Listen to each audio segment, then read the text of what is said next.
दुनिया को ज्ञान देने के लिए इस धराधाम पे मैं जिस काम में लगा हुआ हूँ, मुझे राजनीति से क्या लेना देना। तो बंदरों का बड़ा तमस, लोगों ने कहा महाराज जी आप इनकी लाइन बनवा दो। वैसे तो बंदर उछलते कूदते चलते ही। तो महाराज जी जरा मुस्कुराए, उधर एक नजर डाली तो हमने देखा जैसे हम लाइन बना के चल रहे थे, बंदर भी वैसे ही चल रहे थे। मैं तेरी गोद में आके तुझे मैं माँ कह दूं तो तू मुझे सारा वो दे दे के दी। हाँ, गोद में बिठा दिया। गोद में बैठ के उसने छोटी के धीरे से हाथ लगाया अपने नन्हे हाथों से और कहने लगे माँ माँ 2-3 बार कहा। और बुढ़िया की तो पूरा का पूरा समुद्र उसकी आंखों से गिरना शुरू हो गया। परम आदरणीय प्रभु भक्त आत्माओं, आज भगवान श्री कृष्ण की जन्मदिन के इस पावन अवसर पर जो पिछले 5065 वर्षों से लगभग मनाते आ रहे हैं, महाभारत इसी भूमि पर लड़ा गया था। तो यहाँ का बच्चा बच्चा भगवान श्री कृष्ण की जीवन लीलाओं से वाकिफ है। आपके समक्ष थोड़ी देर के लिए प्रभु के उस जन्मदिन पे उनकी बाल लीलाओं का थोड़ा वर्णन आपके सामने रखा जाएगा भागवत के आधार पर। यूं तो भागवत का सारा निष्कर्ष आज के 700 वर्ष पहले एक संत के जीवन चरित्र से निकला था। और वो एक ऐसी घटना घटित हुई जो हरियाणा के ज्यादातर लोगों ने सुनी हुई है, परंतु जिन्होंने नहीं सुन रखी उनके लिए मैं उसको दोबारा से आपके सामने उसको रखना चाहूंगा, आपका स्मरण कराना चाहूंगा कि एक बार एक बहुत ही अच्छा भक्त जो बड़े शुभ कार्य करता था, दिन रात भगवान की पूजा करता था और लोग कहते थे कि बहुत अच्छा भक्त है, कभी किसी का इसने जी नहीं दुखाया, कभी किसी को इसने तकलीफ नहीं दी, कभी किसी को इसने कष्ट नहीं दिया। तो प्रभु भी बड़े प्रसन्न रहते थे अदृश्य रूप में कि मेरा ये भक्त तो बहुत अच्छा है, निरंतर मेरा ही सुमिरन करता है, मेरे नाम का जाप करता है, तो इसका तो निश्चित रूप से उद्धार हो जाएगा। एक दिन ऐसा आया कि उस भक्त की मृत्यु हो गई और वह स्वर्ग लोक को चला गया। स्वर्ग लोक को जाने के बाद प्रभु ने देखा मेरा भक्त है, अब तो बड़े दिनों तक ये आराम करेगा, मृत्यु लोक में काफी इसने परिश्रम किया, बहुत भक्ति की। परंतु क्या देखा उन्होंने कि मात्र 1 घंटे के बाद इंद्र ने धक्के मारकर उस भक्त को वापस धरती पर गिरा दिया। जब वापस वो भक्त मृत्यु लोक में दोबारा उसका जन्म हुआ मात्र 1 घंटे के बाद, तो प्रभु को बड़ा क्रोध आया कि मेरे भक्त का जो इतने दिनों से मेरा सुमिरन करता था, भजन करता था, मेरे ध्यान में ऐसा कुछ भी नहीं है जो इसने बुरा कार्य किया हो, तो इतने जल्दी इस व्यक्ति के पुण्य क्षीण कैसे हो गए।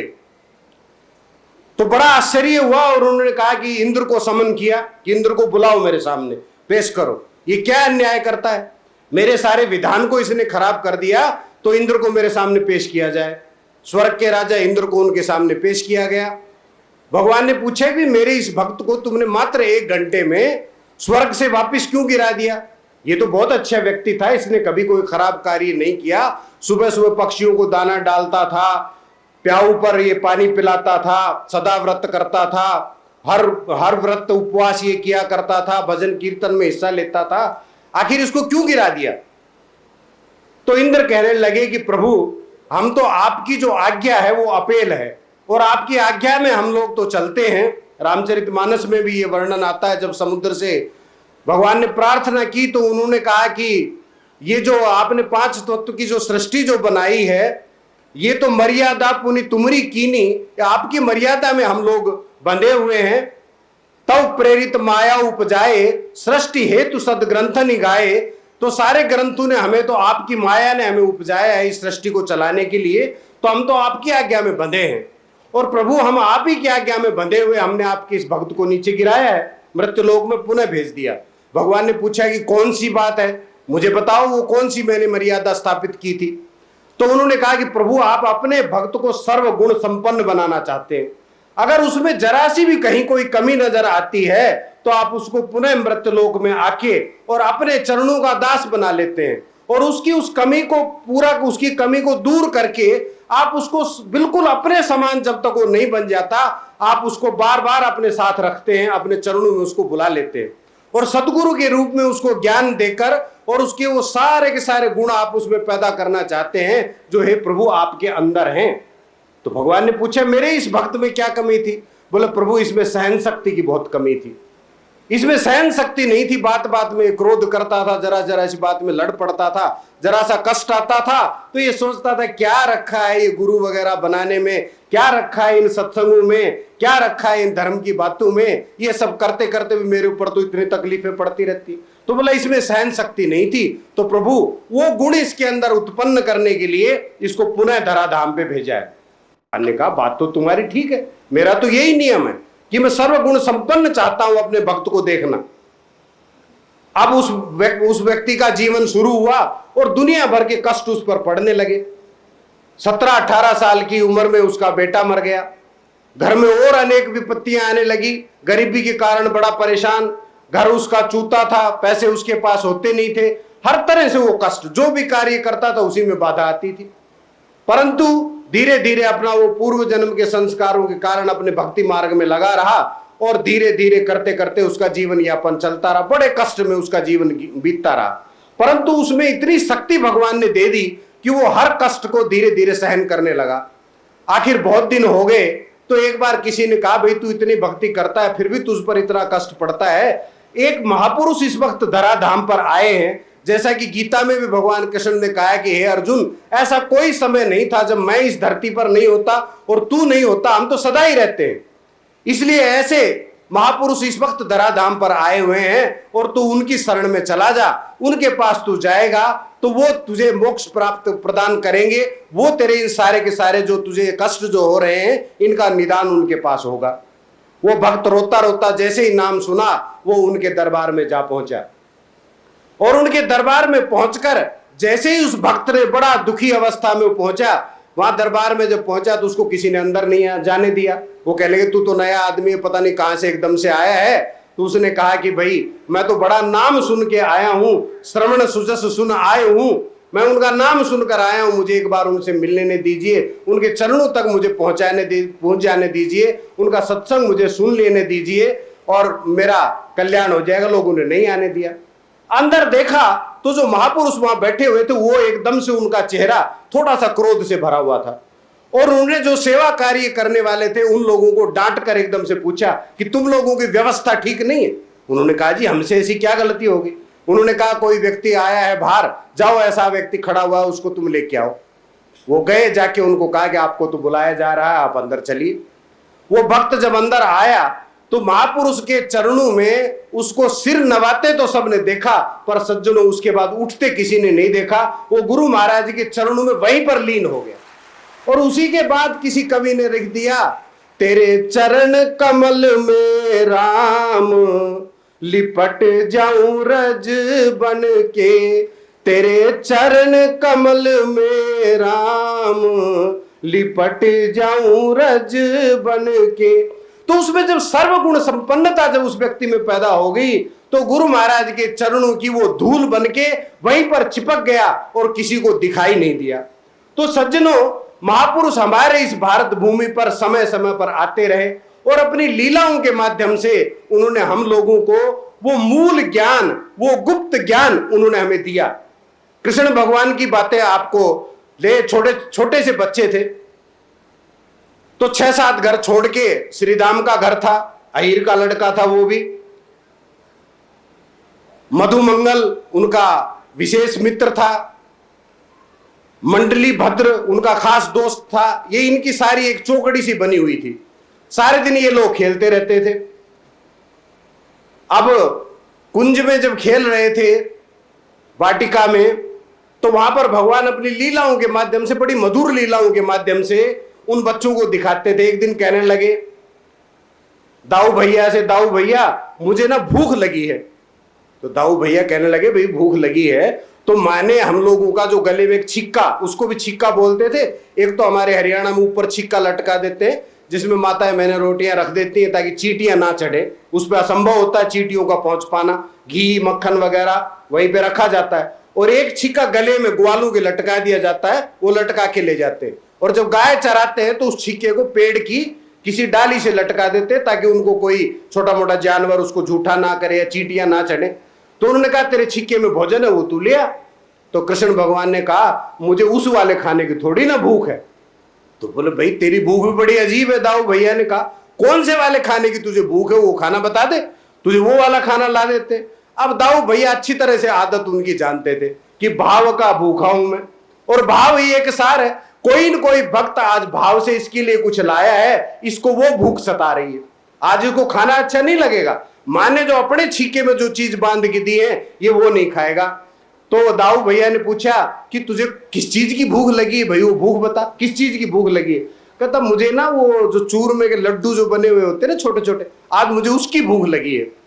तो कहने लगे कि वो श्रीधाम के उसमें छिक्के में तो नहीं है। बोला नहीं श्रीधाम के छिक्के में नहीं है। दाऊ भैया सोचने लगे कि श्रीधाम के छिक्के को तो ये अपने आप छीन के ले आता था, क्योंकि सताने में बड़ा इसको मजा आता था। आज किसके छिक्के में ऐसी चीज है जो ये आज मेरे से कह रहा है कि तू ला।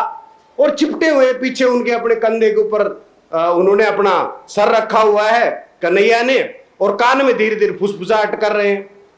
दाऊ भैया ने कहा कि अच्छा जिसके भी छिक्के में वो रखे हुए हैं भैया तू जा और जाके तू ले आ। तो ऐसे लुटक के पटक गए जैसे भूख के मारे दम निकला पड़ा है, बिल्कुल जान ही नहीं उठने की। ऐसे नाटक करा और कहने लगे नहीं मेरे से तो जाया नहीं जाता, आप ही कुछ करो इंतजाम। तो कहने लगे भी वो किसके पास है, इतना तो तू मुझे बता दे।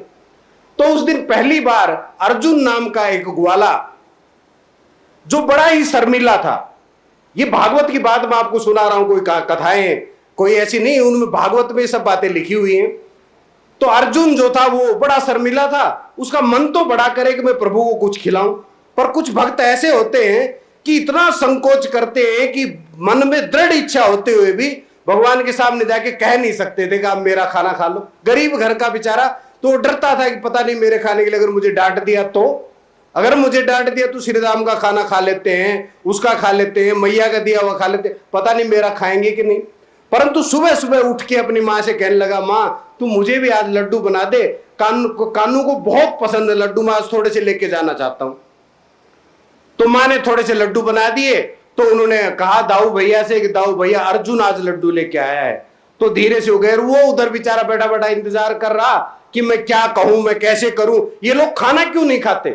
जब ये खाना खाएंगे तो मैं ऐसी जगह जाके बैठूंगा कि मेरे लड्डू दिख जाए किसी तरह से कन्हैया को, और वो कहे जरा एक लड्डू तो अपना तो दे दे मुझे, मेरे से लड्डू शायद वो कह दें। परंतु भगवान तो भाव के भूखे हैं, उन्होंने जाके उसका छिक्का पहली बार उठाया, और जो उठा के उसके लड्डू खाने लगे अर्जुन फूट फूट के रोने लगा। और उन्होंने ये दिखाया अपने बाल लीला के कारण कि मुझे न किसी के लड्डू की भूख है, न मुझे मक्खन की भूख है, मक्खन में उसका चुराता हूं जो मन ही मन मुझे याद कर रहा होता है, लड्डू में उसके खाता हूं जो मन ही मन मुझे याद कर रहा होता है। तो प्रभु तो प्रेम के भूखे, बाल लीला से उन्होंने दिखाया कि राम ही केवल प्रेम प्यारा, जान ले जो जान निहारा। एक और छोटी सी लीला आपको मैं दिखाऊं बताऊं उनकी। खेलते थे सारे बच्चे, तो लुका छिपी का खेल बच्चे खेलते, हरियाणा में आप सब जानते हैं लुका छिपी का खेल होता है, उधर जाके छुप गए उधर छुप गए। तो उसमें पहली बार पकड़ने का काम उसको मिलता था जो मुट्ठी में बंद करी हुई घास के तिनकों का नंबर बता देता था। एक जना मुट्ठी में ऐसे भींच लेता था, दाऊ सबसे बड़े थे, मुट्ठी में घास के तिनके दबा लिए और कहते थे बताओ कितने। तो कृष्ण क्या कहते थे, बोलते थे 5, 8, 8, 10, 15, 25 ऐसे बोल देते। अब सारे बच्चे कहते ये तो देखो अन्याय है, बिल्कुल ये 6 संख्या बता देते हैं, आप इनका फेवर क्यों करते हो, ये तो गलत है, ऐसे थोड़े ना कुछ होगा, एक संख्या बोलो। तो दाऊ भैया कहते थे ये चाहे 10 संख्या बोले सारी गलत निकलेंगी, कोई सही निकलने वाली है ही नहीं। वो तो तुम्हें में से किसी को खेल मिलना है, ढूंढना तो तुम्हें कन्हैया को ही पड़ेगा। कन्हैया तुम्हें ढूंढने वाला नहीं है, ढूंढोगे तो तुम ही कन्हैया को। तो करेक्ट नंबर ऑफ तिनका जो है वो तुम्हें में से कोई बताएगा। कोई न कोई बच्चा बताता था, उतने तिनके निकलते थे, अब उसकी ड्यूटी लगती थी भाई तू ढूंढ। तो सारे बच्चे छुप जाते थे, लेकिन कृष्ण जो है वो ऐसी जगह खड़े होते थे और वहां से आवाज मारते थे मुझे ढूंढ मुझे ढूंढ। अब वो जो ढूंढने वाला तो वो होता भैया तू छुप तो सही कहीं पे, छुपेगा तभी तो तुझे ढूंढेंगे। पर वो अपनी लीला से ये दिखाते हैं कि मैं छुपूं कहां, ऐसी कोई जगह है ही नहीं, मैं तो सर्वत्र व्यापक हूं, मैं छुपूं कहां। अब वो अपनी लीला से बता रहे, अब वो वही की वही खड़े खड़े आवाज मारते। अब वो जानबूझ के जिसको ढूंढना है, जिसको पकड़ना है, अब वो अपनी तौहीन समझता है कि जब सामने खड़ा आदमी है तो उसको मैं क्या पकड़ूं। वो जो छुपे हुए उनको ढूंढने भागते हैं, भगवान को ढूंढने कोई नहीं भागता, क्यों? वो सामने खड़े, उनको कहते हैं हम क्यों ढूंढे, क्योंकि तुम्हें ढूंढना तो उसमें तो कोई हमारी शाबाशी का काम नहीं है। सामने खड़ा है तो वो आवाज मारे, तू छुप तो सही, तू छुप तो सही। कहता मैं छुपा तो हुआ हूं, तुम मुझे ढूंढो, तुम मुझे ढूंढते ही नहीं हो। तो अपनी बाल लीलाओं के माध्यम से उन्होंने उस सत्य को प्रकट करने की कोशिश की कि मैं सर्वव्यापक हूं और तुम मुझे ही ढूंढो। तुम्हारा ये मनुष्य जन्म तुम्हें सिर्फ मुझे ढूंढने के लिए मिला है और तुम मुझे ढूंढ नहीं रहे।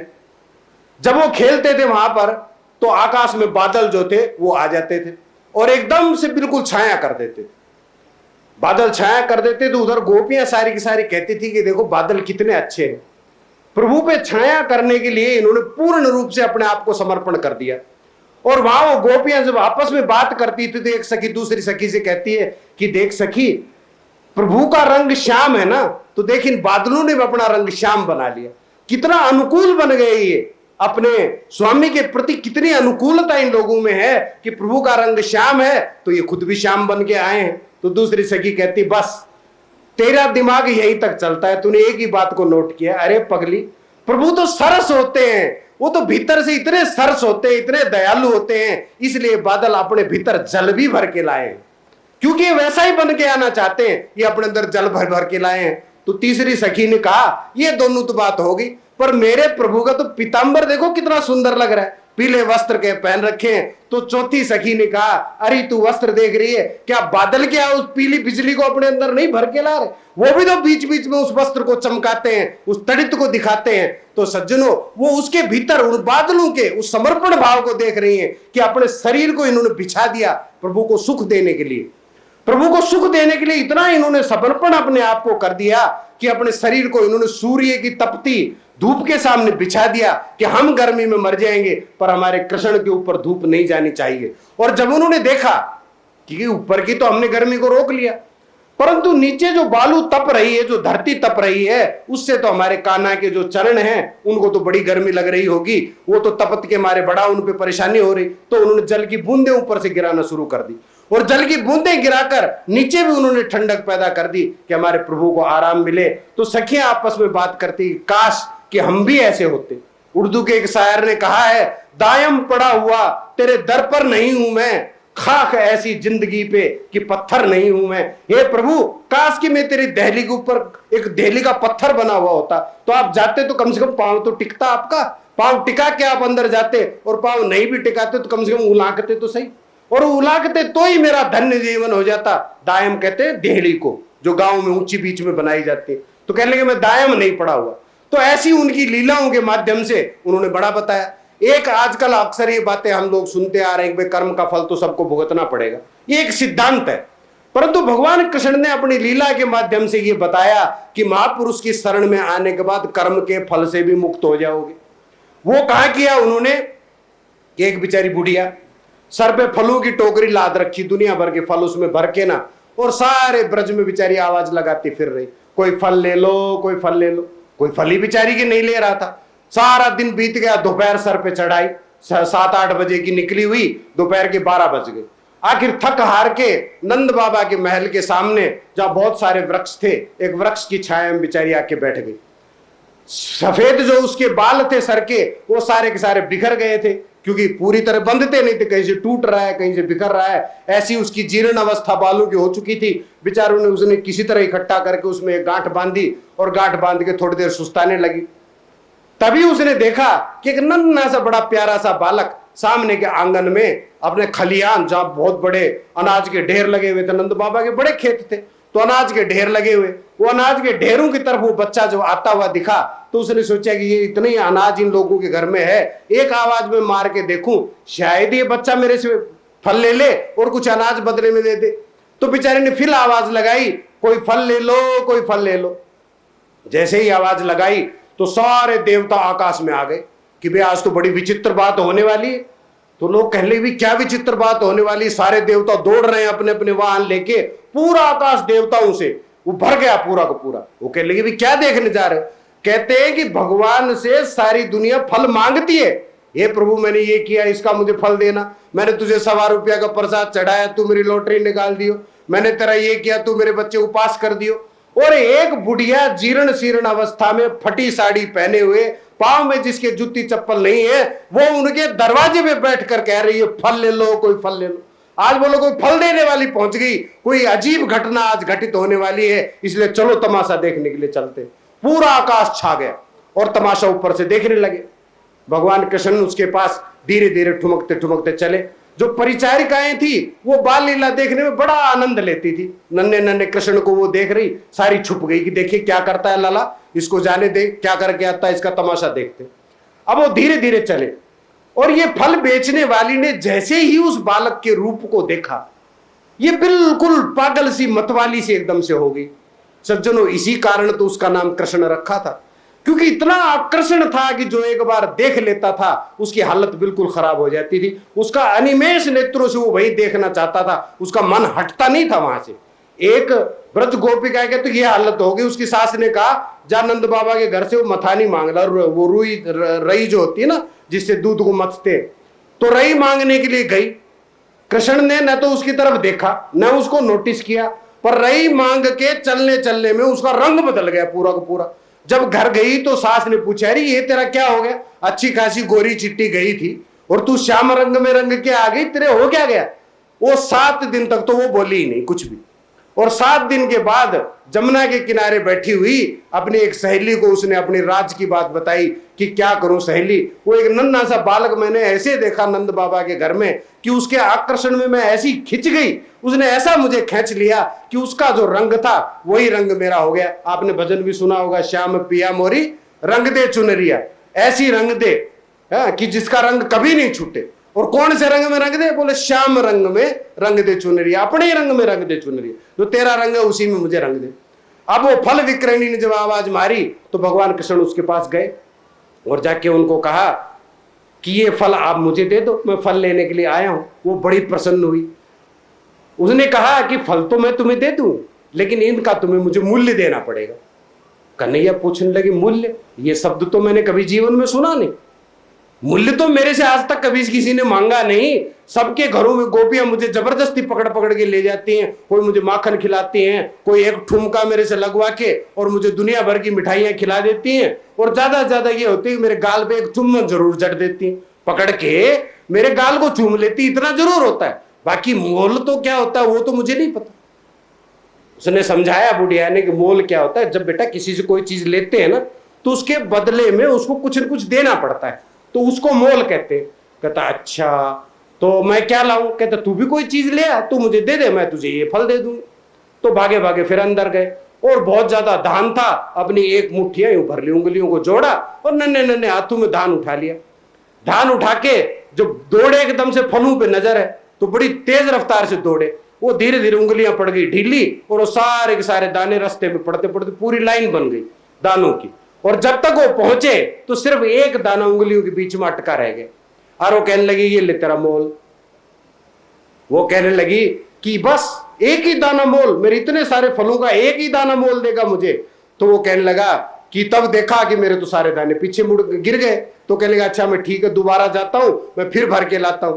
बुढ़िया ने कहा कि अब दोबारा तू जाएगा तो फिर वही हालत होगी। तो फिर बोला फिर क्या तू मुझे फल नहीं देगी अगर मैं मोल नहीं दूंगा तो कहने लगे अच्छा तो ठीक है, तू एक काम कर। उसने चारों तरफ देखा, कोई देख नहीं रहा। उसने कहा एक बार तू मेरी गोद में आ जा और मेरी गोद में आके ना और तू मुझे एक बार माँ कह दे, बस यही मोल तू मुझे दे देगा ना, मैं तुझे सारे फल दे दूंगी। कहता अच्छा तो मैं तेरी गोद में आके तुझे मैं माँ कह दूं तो तू मुझे सारा वो दे दे? कहती हाँ। गोद में बिठा लिया। गोद में बैठ के उसने ठोटी के धीरे से हाथ लगाया अपने नन्हे नन्हे हाथों से और कहने लगे माँ माँ 2-3 बार कहा और बुढ़िया की तो पूरा का पूरा समुद्र उसकी आंखों से गिरना शुरू हो गया। और उसने कहा कि तेरे लिए तो सब कुछ न्योछावर है कन्हैया। और उसने सारे के सारे फल उसके उन्हीं नन्हे हाथों में उसने धीरे धीरे करके सारे फल टिकाने शुरू कर दी।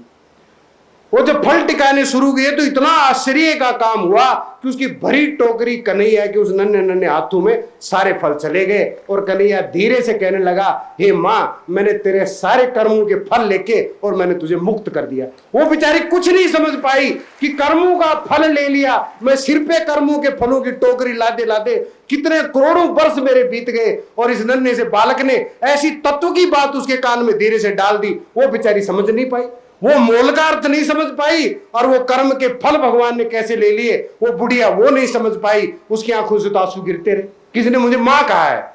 वो तो सिर्फ इस भावना में बहती गई, और जैसे ही वो एक जो दाना था वो उसकी टोकरी में जैसे ही गिरा, वो टोकरी में गिरते ही वो एक रत्न बन गया।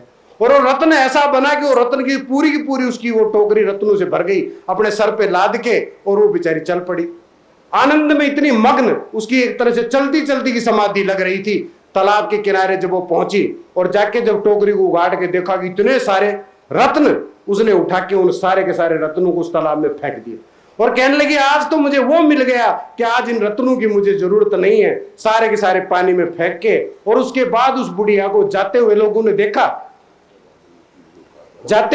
देखा, परंतु उसके बाद उस बुढ़िया के किसी ने दर्शन नहीं किए। तो इस तरह से अपनी लीला के माध्यम से प्रभु ने ये सब तमाशे दिखाए। एक बार ऐसे ही खेल रहे थे, वो बड़ी अजीब घटना कि एक ये कहने लगे सारे के सारे, कानू कल वो अपने जो गली में एक वो आया था ना बंदर नचाने वाला, तो कितना अच्छा उसने नचाया था, तू बंदर नचा सकता है? अब ना तो करनी आती नहीं थी। बोला, बंदर, ये बात मैं इसलिए सुना रहा हूं कि सद्भावना यात्रा में हम लोग गए थे महाराज जी के साथ, तो वहां पे महाराज जी को ऐसे चलते चलते बड़ा वो ऐसा भाव हमारे रहते थे, मस्ती मारते हुए चलते थे, हंसी मजाक का माहौल रहता था। और महाराज जी ने हमें लोगों को ये बड़ी कड़ी हिदायत दे रखी थी, देखो भैया, आज देश की राजनीति इतनी गंदी हुई पड़ी है, भ्रष्टाचार, अनाचार, पापाचार, कदाचार, व्यभिचार, और कोई आचार को छोड़ के सदाचार को बाकी सब कुछ है आज की राजनीति में। ये हालत आज देश की हुई है। तो ऐसे में कोई तुम पर पत्थर फेंक सकता है, कोई तुम्हें गाली दे सकता है, कोई तुम्हारी बेइज्जती कर सकता है, परंतु तुम्हें शांत बने रहना है। और तुम्हें तो सद्भावना, दुर्भावना का मुकाबला तुम्हें सद्भावना से करना है। क्योंकि आज इस राजनीति के परिवर्तन के लिए, अरे मैं तो इतनी दुनिया को ज्ञान देने के लिए इस धराधाम पे मैं जिस काम में लगा हुआ हूं, मुझे राजनीति से क्या लेना देना। परंतु अब राजनीति की जो हालत जो हो गई है, अब मेरे लिए जरूरी है कि राजनीति में ये सफाई करने के लिए, दुर्भावना को समाप्त करके उस सद्भावना को उसके अंदर पैदा करने के लिए और हमें ये कार्य करना पड़ रहा है। तो वहां जब हम लोग उस सद्भावना यात्रा में चलते थे तो बड़ा अच्छा माहौल रहता। सद्भावना यात्रा है तो नेचुरली मजा तो रहेगा वहां पे, भावना सबकी सद ही सद, लोग मिलते थे, बड़ा आदर करते थे। तो वहां बड़ा तमाशा देखते थे। एक दिन महाराज जी कह रहे, देखो ऊपर आकाश में क्या है।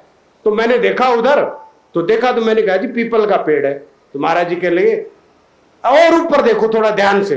तो मैंने सोचा शायद पीपल गलत बता दिया, बट भी तो वैसा ही होता है। तो मैंने कहा जी वट वृक्ष है। भाई और थोड़ा ऊपर देखो।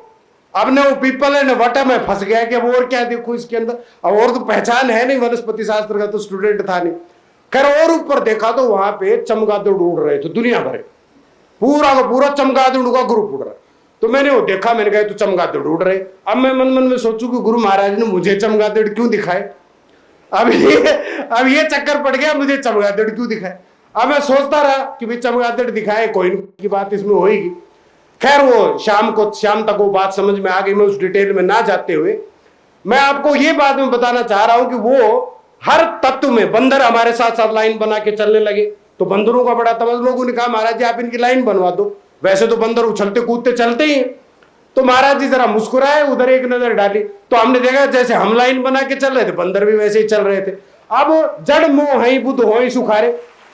अब कुछ लोग तो ये सोचने लगे भाई हम लाइन में चल रहे हैं तो बंदर जो है इनकी तो आदत ही नकलची होते ही, तो हमारी देखो ये भी लाइन बना के चल रहे, इसमें कोई खास बड़ी बात नहीं है। परंतु जो ज्ञानी सज्जन होते हैं वो ज्ञानी बड़े प्रसन्न थे कि हमारे गुरु महाराज हम लोगों को सिर्फ आनंद प्रदान करने के लिए, देखो पशुओं में भी एक ऐसी सद्भावना जागृत उन्होंने कर डाली कि वो भी सद्भावना के साथ बहे चले जा रहे। ये जानवर भी समझते हैं कि सद्भावना क्या होती है। तो यही लीला यहाँ पे हुई कि कृष्ण भगवान को कहने लगे, दाऊ भैया कि जरा ये बंदर को तू भी नचाते बदारी की तरह से, ये जो भूरा बंदर है और लाल लाल इसका मुंह है, जरा तू इसको नचा दे। भगवान कृष्ण कहने लगे कि ठीक है अभी नचा देता हूं। तो तुरंत जो ये क्या उसका नाम था, मंडली भद्र जो था, मंडली भद्र कंधे पे एक रस्सी रखा करता, तो उसकी आदत थी शुरू से, क्योंकि जब भी कहते थे कान्हा मुझे झूलना है तो उस रस्सी से झूला लटका देता था, वो झूलते थे, झूलने का बड़ा आनंद था। उसने फट ला के वो रस्सी दी, वो कहने लगा इस बंदर को बांध ले, मदारी तो बांध के नचाता है। तो भगवान कृष्ण ने पता है सज्जनों क्या कहा, बोला अरे मैं तो बंधन से मुक्त करने आया हूं और तू मुझे बांधने के लिए कह रहा है, तू जा अगले जन्म में तू किसी न किसी वो मंडल का ही तू कुछ बन जाएगा। अब मैं इसके बारे में ज्यादा कहना नहीं चाहता, भगवान ने जो कहा वो एग्जैक्ट वर्ड अगर पढ़ने तो मद भागवत में पढ़ो।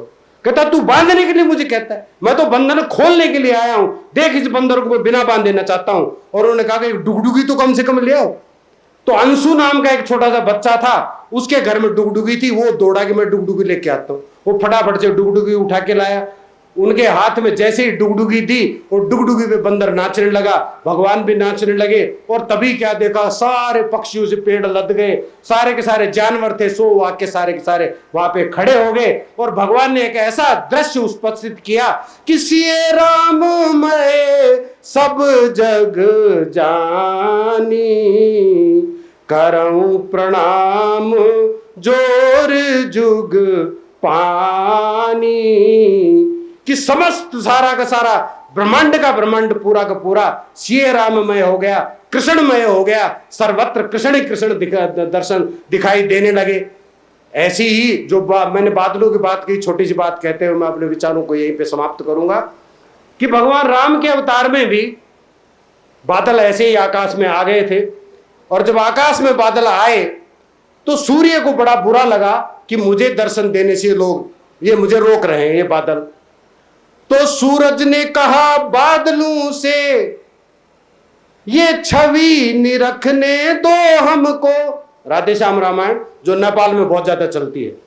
सूरज ने कहा बादलों से ये छवि निरखने दो हमको, तुम कौन बीच में आए हो, हट जाओ दर्शन करने दो।